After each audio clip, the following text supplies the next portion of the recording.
مرحبا بكم في فيديو جديد ديال لو كور انتروداكسيون aux sciences de gestion. غادي نشوفوا في هذه الحصه ليكول كلاسيك. نبداو بليدي سنترال ديالها. On peut augmenter la faible productivité de l'ouvrier sans augmenter sa fatigue en le gratifiant d'un meilleur salaire. الفكره المحوريه اللي جاتها ليكول كلاسيك هو اننا ممكن نحلوا مشكل الانتاجيه الضعيفه ديال العامل باننا نزيدو في لو سالير اي الاجره ديالو، وهذا الشيء بلا ما يزيد المجهود ديالو. يعني هاد ليكول كتدافع على الفكرة أن الحافز الوحيد اللي عند العامل هو الحافز المادي. La seule motivation de l'homme est le salaire. نهضرو دابا على لي برينسيپو كورون اللي كاينين في هاد ليكول. نبداو بالأورغانيزاسيون سيانتيفيك دو ترافاي. المؤسس ديالها هو تايلور. هاد النظرية اهتمت بالعمل داخل المصانع، الوقت اللي بانت فيه كان العالم الغربي في أوج الثورة الصناعية، وكانوا الشركات كيقلبوا كيفاش يرفعوا الإنتاجية داخل المصانع ديالهم.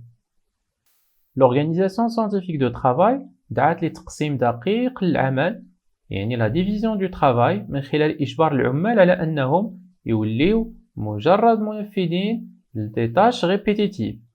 الفكرة هي أن كل عامل يتكلف بمهمة وحدة بسيطة ويبقى يعاودها طيلة العمل ديالو. مع الوقت غترتفع الإنتاجية ديالو. مثال، عامل في معمل ديال النسيج، المهمة ديالو بمثال أنه يلصق الصدايف ديال القوامج. مع التكرار غيولي سريع وغيزيد العدد ديال القوامج اللي ممكن يصاوبهم في كل نهار. بالنسبة لتايلور، العامل ليس موجودا للتفكير بل لتنفيذ المهمات المحسوبة ليه بدقة بعد تحديد توقيت كل واحدة منها. يتم التشجيع ديالو على الأداء من خلال نظام ديال المكافآت. أيضا يجب إخراج جميع الأعمال اللي فيها تفكير من ورشة ديال العمل وتركيزها في المكاتب التخطيطية والتنظيمية للشركة واللي كيتكلفوا بها مهندسين. ندوزو دابا لو دوزيام كورون، l'organisation administrative de travail.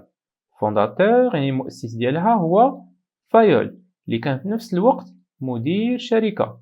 فايول هو أول واحد عطى تحليل الشركة عبر المهام ديالها. عبر الملاحظات ديالو استنتج أنه ممكن يتقسموا الأنشطة ديال الشركة لستة ديال لي فونكسيون اللي هما لا فونكسيون تكنيك، فيها الإنتاج والتحويل ديال المواد لمنتجات واجدة للاستهلاك. لا فونكسيون كوميرسيال، فيها البيع، الشراء والتبادل مع شركات أخرى. لا فونكسيون فينانسيير، فيها البحث والاستعمال الأمثل للموارد المالية للشركة. لا فونكسيون دو سيكوريتي، فيها حماية العمال والآلات. La fonction comptable فيها la tenue de la comptabilité à travers la réalisation des états de synthèse. شنو هما les états de synthèse؟ هما le bilan, le CPC, l'état de solde de gestion, etc. La fonction administrative فيها la prévision, l'organisation, le commandement, la coordination et le contrôle.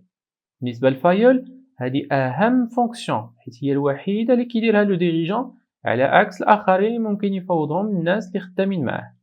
دابا نشوفو لي 5 كومبوزون د لاكتيفيتي ادمينستراتيف. لا بريفيزيون هي توقع المستقبل. لا بريفيزيون هي مهمة أساسية بالنسبة لو ديريجون د لونتربريز. هاد التوقع خاصو يكون على المدى القصير أي أقل من سنة، المتوسط بين سنة و5 سنوات، والبعيد لأكثر من 5 سنوات. خاص يتحط واحد البرنامج اللي غيوحد العمل ويضمن الاستمرارية والمرونة ودقة التنفيذ. هادشي هو اللي يشكل من بعد الأساس ديال لا بلانيفيكاسيون استراتيجيك. لورغانيزاسيون كتحرص على تخصيص المواد، رأس المال والموظفين باش الشركة تقدر تمارس النشاط ديالها وتحديد إجراءات اتخاذ القرار ووضع مخطط تنظيمي. لورغانيزاسيون كتعلق أكثر بالسلطة أكثر ما كتعلق بالاتصال واستخدام الموارد. لو كوموندمون، الهدف هو الحصول على الأفضل من جميع عمال الشركة. خاص يكون كل عامل تابع لمسؤول واحد فقط. هادشي كيتسمى لونيتي دو كوموندمون. المدير خاص يكون عنده معرفة جيدة بكاع العمال وإبعاد الناس أو العمال غير الصالحين، وخاصو أيضا يعرف الاتفاقيات الملزمة للشركة وموظفيها، ويكون قدوة حسنة ويضمن السير العادل للخدمة والمبادرة والتفاني بين الموظفين بلا ما يغفل يدير عمليات تدقيق وتفتيش. لا كورديناسيون يعني توحيد جميع العمليات في الشركة لضمان الأداء الجيد للمهام، وهذا الشيء عبر جوج ديال الطرق. الاجتماعات الأسبوعية يعني لي ريونيون، والتحديد ديال المساطر اللي هما لي بروسيدور. لو كونترول، الهدف هو التحقق من أن كلشي كيمشي وفقا لي بلان فيكسي، وفي حالة العكس خاص اتخاذ الإجراءات التصحيحية. وباش تكون هاد العملية فعالة خاص تكون سريعة وتتبعها دي مزور ديسيبلينير باش ما يتعاودوش هاد الأخطاء. دابا ندوزو لا تيوري دو لا بيروقراسي. المؤسس ديالها هو ليكونوميست وعالم الاجتماع ماكس ويبر.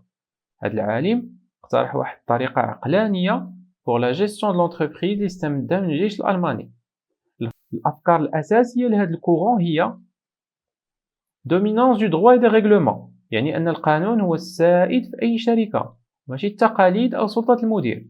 هاد القانون كيطبق على كل العمال على نفس قدر المساواة. structure hiérarchique qui contrôle tout، هي مركز القرار في الشركة اللي كيحدد الاستراتيجيات والمخططات وكتحكم في كل القرارات.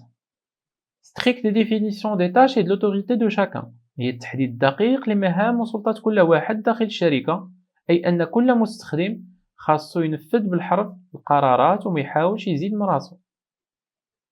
relation réduite impersonnelle et formaliste entre fonctions et non entre individus، يعني أن العلاقات بين الأفراد محدودة وكيأثرها القانون، وأي تواصل كيكون بشكل رسمي بحال مثلا رسائل خطية دي لتر مانيسكريت ومضية باش تعرف الجهة اللي صدراتها. emploi en fonction des qualifications professionnelles، الحصول على الوظيفة خاصو يكون ولا كيتشترط تيكون بالنسبة لا تيوري د لا بيروقراسي بناء على المؤهلات والكفاءات وماشي عبر الطرق التقليدية بحال القرب من السلطة أو بواسطة الرشوة. ممكن نلخصو ليكول كلاسيك في 3 ديال الأمور أساسية اللي ممكن نديروهم في هاد لو شيما. أولا بالنسبة للوم، l'école classique le considère comme logique يعني منطقي، fraudeur غشاش، motivé par le salaire يعني الدافع ديالو هو مادي هو لو سالير، cherche la sécurité كيقلب على الأمن، assimile les tâches faciles يعني كيقد يتعلم غير المهام السهلة. L'entreprise comme un système، l'école classique considère l'entreprise comme un système rationnel يعني عقلاني، fermé، statique يعني ما كيتغيرش، mécanique أي كيخدم بحال الآلة. ثالثا possible de dégager des principes universels، أي ممكن تحديد مبادئ عامة كتطبق على كل شيء اللي هما supervision et contrôle إشراف والرقابة، coordination imposée par le haut تنسيق كيجي دائما من الفوق أي من المسؤولين، délégation d'autorité de haut en bas ممكن تفويض السلطات للمستوى الأقل، مثلا ممكن مدير يفوض مراقبة جودة المنتجات لشي حد من المسؤولين. système équitable de rémunération أي نظام عادل ديال المكافآت، définition rigoureuse des tâches يعني تحديد دقيق للمهام، division du travail et spécialisation تخصص وتقسيم العمل. et finalement négligence des facteurs humains أي إهمال العامل البشري. لهنا غنكونوا سالينا الفيديو ديال اليوم. ما تنساوش ديروا ابوني للشين وتفعلوا الجرس باش يوصلكم الجديد. ما تنساوش تتبعوا الحساب ديالي على الانستغرام فين كنشارك معلومات ونصائح مفيدة.